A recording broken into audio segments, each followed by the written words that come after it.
Okay, in this video, we're going to continue on with chapter 3, which is on decision structures and Boolean logic.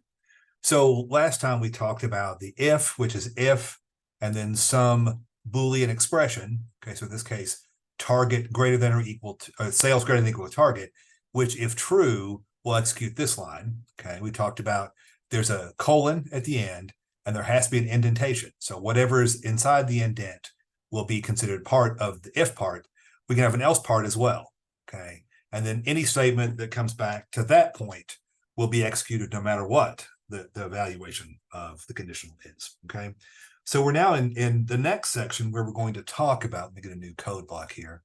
We're going to talk about having multiple things we can have on a decision. Okay, so we can have multiple sequences. Okay, and we can also have nested loops. Okay, so a nested loop is we're going to be asking more than one question. Okay, so let's say that we're going to create this nested decision structure.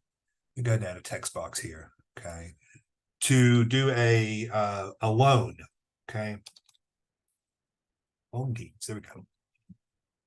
We're going to do a loan qualifier program. So if the salary is greater than or equal to 30,000, okay, we're going to consider them for this loan. And if not, we'll give them one error message. And then further, if the years on job is greater than or equal to 2, okay, both these things, then success. Okay, so we have two different things we're testing. Okay, so and we can start and put them in that order, and these are called a nested loop, and we'll see, or nested structure. We'll see why it's called nested. And I like to work on the outer one first and then work on the inner one. Okay, so again, you should put in a comment block on all your programs. I'm not going to take the time to do it, but you should. Okay, so the variable we want here is salary. Okay, so we're going to say equals, let's do we'll keep it as an int input, enter your salary. Okay, that's one thing. The other bit of data we have is years on job. So we'll say years is equal to an int input number of years worked. Okay, and we're assuming integer. Both of these could theoretically not be integers, but we'll keep it that way. Okay, so the outer layer here, for them to make it or not, we're going to look at if the salary is greater than or equal to 30,000. Okay. Okay. So for now, I'm just going to say print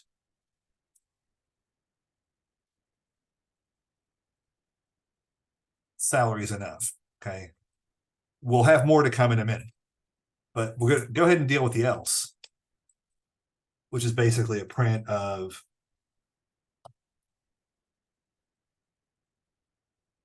you must earn at least 30,000 per year. Okay, and I can put in the comma and the dollar sign because I'm inside of a quote. Okay, so I'm now doing this outermost check, so we can run this, enter 1,000 of 25,000. It's going to tell me something it doesn't like. Oh, I didn't spell, put too many letters in. Let's try it again. Okay, I should have noticed that. 25,000. Okay, it's going to ask me the years worked anyway, and maybe it shouldn't. We can think about whether it needs to do that or not. Okay, 5 tells me I must earn $30,000. Okay, so in running that program, it's clear that if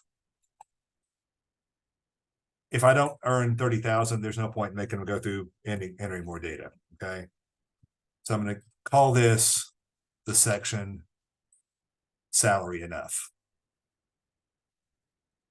Okay, that's just a comment. Okay, so I can then take this years calculation here. Okay, I'm going to cut it from there, and I'm going to paste it but I want to paste it so it's only part of the if. Okay.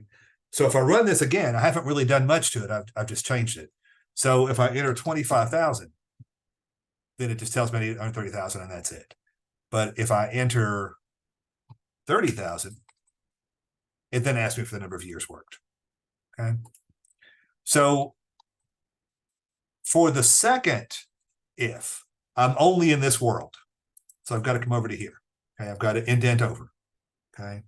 And now I'm going to say if years is equal, or sorry, greater than or equal to 2. Okay. You see now I'm indented over twice for this. Okay. So if this is the case, I'm going to print you qualify for a loan. I'll have an else. I did the backspace to get me back to here. Else here. Okay, print.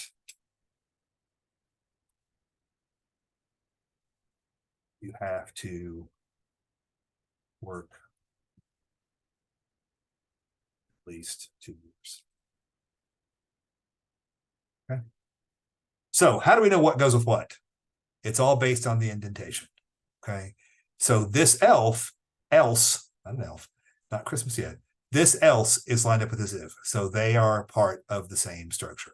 This else is lined up with this if. That's how it works. Okay. So again, how many cases are there now? Well, there are 3 cases we care about. Okay. If they don't make enough money, then it takes us out. Okay. Then it could be that they make enough money, but they don't work. They haven't worked long enough. Okay. That's second condition. We've got that. Or it could be they make enough and they've worked long enough. And now we qualify for the loan. Okay. So again, this entire loop, decision structure, all exists inside of this one. Okay. So it's called nested. It's nested inside of. Okay. So it's one thing that we can do for sure. Okay. Also, get a new comment block here, or a new code block. Okay, I'll get rid of this. Don't need this anymore. Okay, so in this one, we're going to look about testing a series of conditions. We did this in class today. We had to go through, if this, if this, if this. Okay, and the example we're going to use here is we've got Dr. Schwartz teaches a literature course and uses the following 10-point grading scale. So 90, 80, 70, 60, and below 60, just like this class. Okay. So the question is, we want to figure out what their grade is. Okay.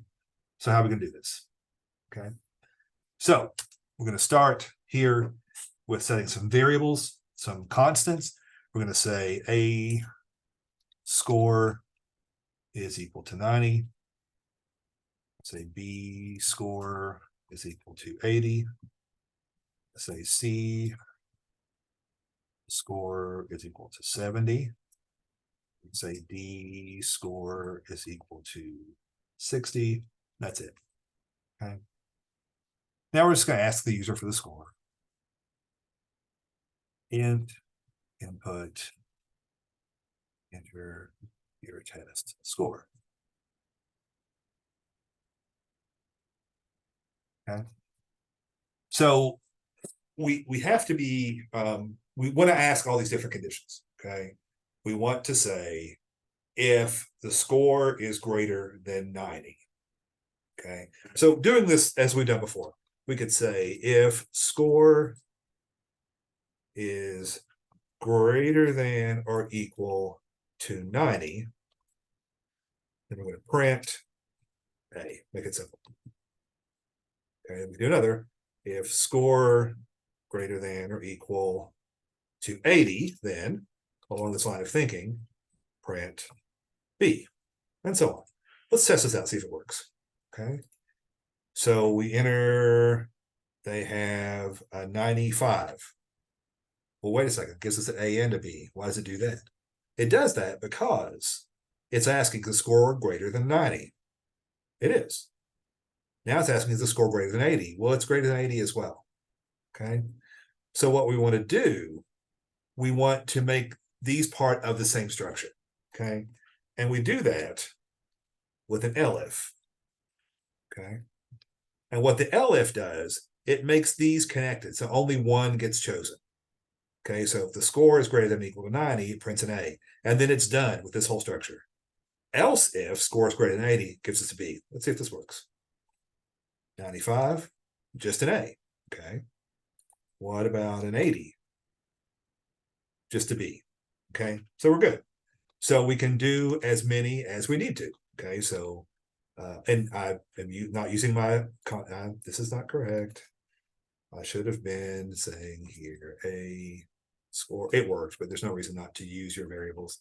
This would make the program more useful if they change things. So I can do an LF score greater than or equal to C score. That's a C underscore store. Okay. Then I can print C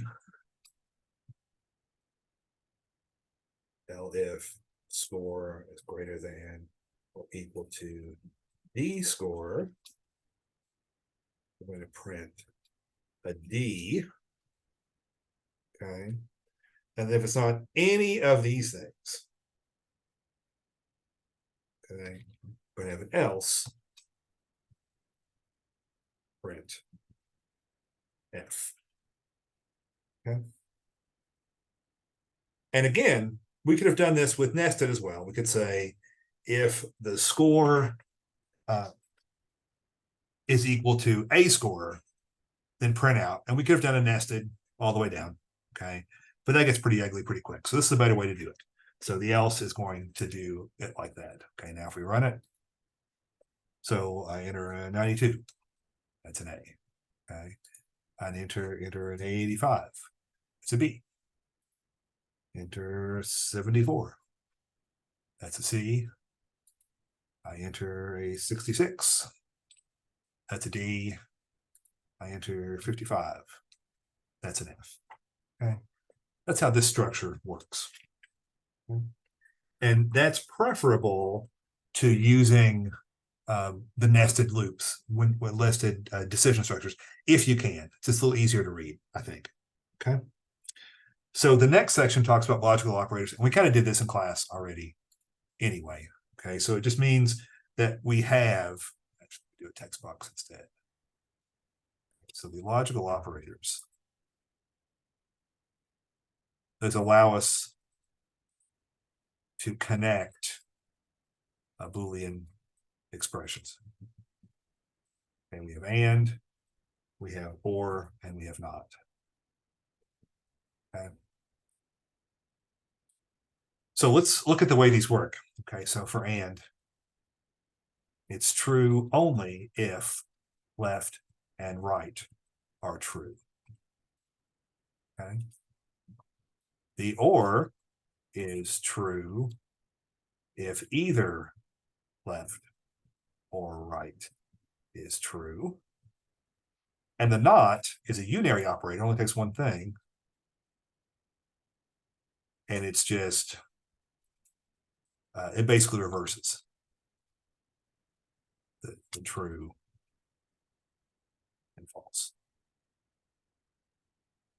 Okay. And there are these things that the book talks about that are pretty useful, called truth tables. Well, actually, the book does not talk about truth tables. The book should talk about truth tables. Oh, it does later on. Maybe does it? Maybe. Okay.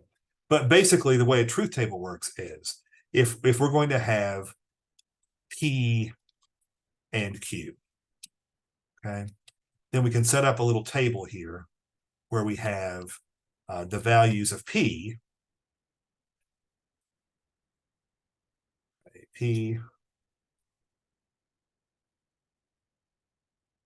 and be true.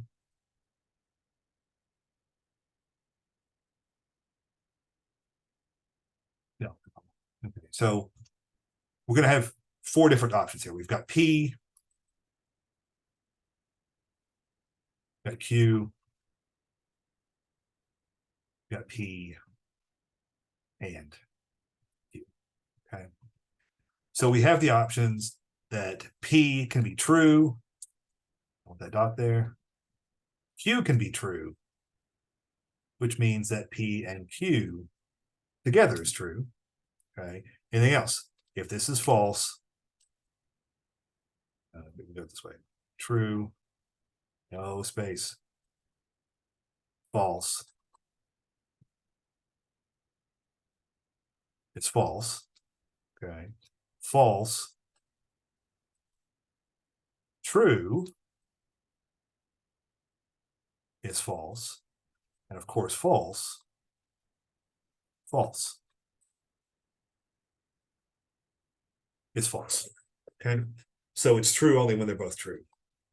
If we would then expand this to P or Q, okay, only one of them has to be true. So in this case, they're both true. So clearly that's true. This case only has one of them true, but that's enough. P is true, so that makes that true. In this case, Q is true, that's enough. True. And this one is false because neither one is false. Okay. Those are binary operators. They take two things, one on either side. And then we have the not P. Okay. Which all we care about is the P there. So P was true, now it's false. Down here, it was false. Now it's true. Okay, so those are the basic operators that we have. Okay. And we can do those when we're putting our Boolean conditions together. We were doing that on one of the problems today, a lot of us were. Okay. It's important that Python does what's called a short circuit evaluation. Okay. And what it means basically, if you're saying P and Q, it knows that's coming. If P is false, it doesn't have to look any further because it knows the whole thing's going to be false.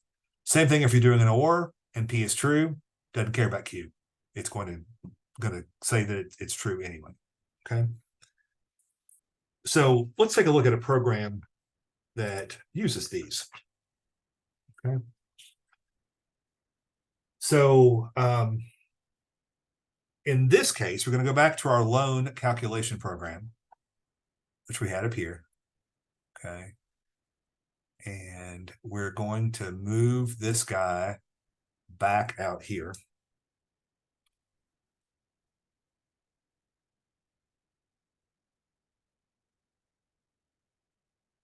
Back where it was. Okay. And now we still have these same options, but we're going to say if salary is greater than or equal to 300 or 30,000, and then I can just take this and hold this back up. Years greater than true, print you qualify for a loan. Okay. So I can then do else.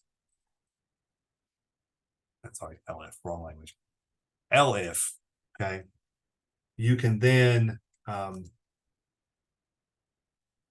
guess in this example, we just say you do or you don't.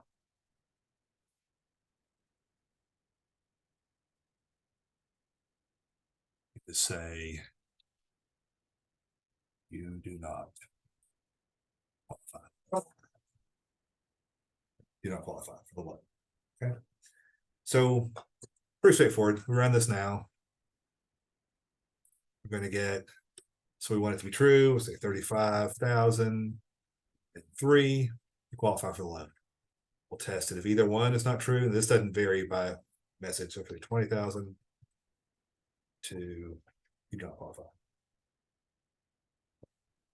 Okay. So you can certainly use those to change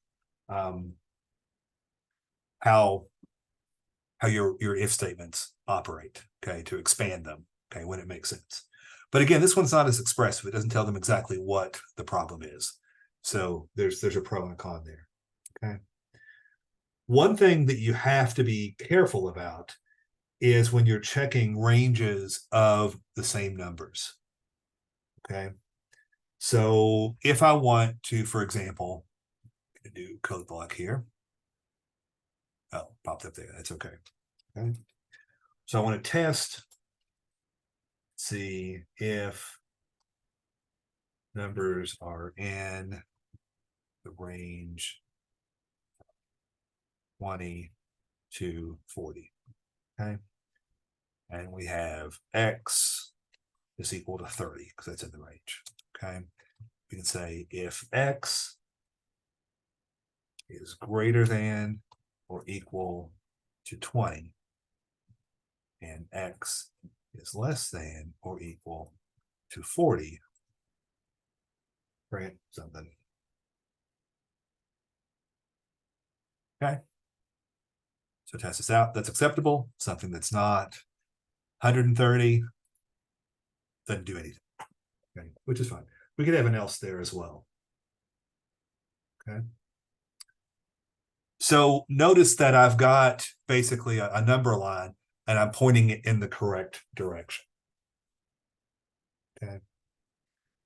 What I can't do is mix things up here. Okay. So I can't say if X, let's say I want to do everything but 20 to 40. So I say X is less than 20 and X is greater than 40. Okay, so 30 would not work. 130 would, right? I want everything but that range. Okay. If I run this, 130 should be acceptable. Okay. But it's not, doesn't do anything. Okay. The reason being, we're asking for the number to be less than 20 and also greater than 40. Well, no number is less than 20 and greater than 40. Okay, so this would be an or. So you have to be careful which you mean. Okay. Run this, our number is now acceptable. Okay. So you have to be careful with that. Okay. The last thing this chapter talks about is the idea, let's use the most random places, of Boolean variables. Okay. So in Python, we have the values true and false that we can set variables equal to. Okay. So I can say something like hungry is equal to true. I can say sleepy is equal to false. Okay. And once I've done that, I can use those math statements. I can just say if hungry, print snack. Say elif sleepy, print take a nap. Okay. And I don't have to say if hungry equal to true because hungry is true.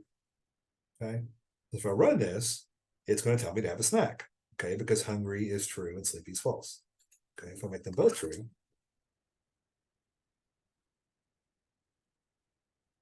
Okay. Oh, those should be separate. Yeah, now it's right. Those aren't connected. Yeah, now we both have a snack and take it. Okay, because it can be more than one of the other. Okay.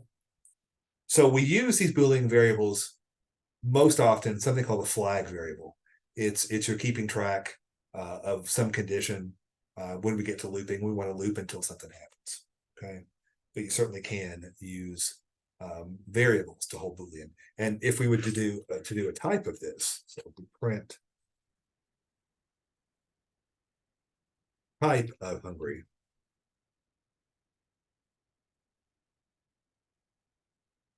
It then does class of bool.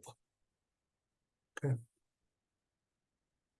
So again, we have nested if statements. We can do ifs inside of ifs. Again, I recommend you start with the outer ones. We can have an if elif, which has multiple options, so more than one category things can fall into. Okay. And we have the ability to use Boolean variables to hold true, false values. Note that true and false have to have the first letter capitalized, and that's it. If not, it will not work. Okay. So that's it. Just let me know, as always, if you have questions.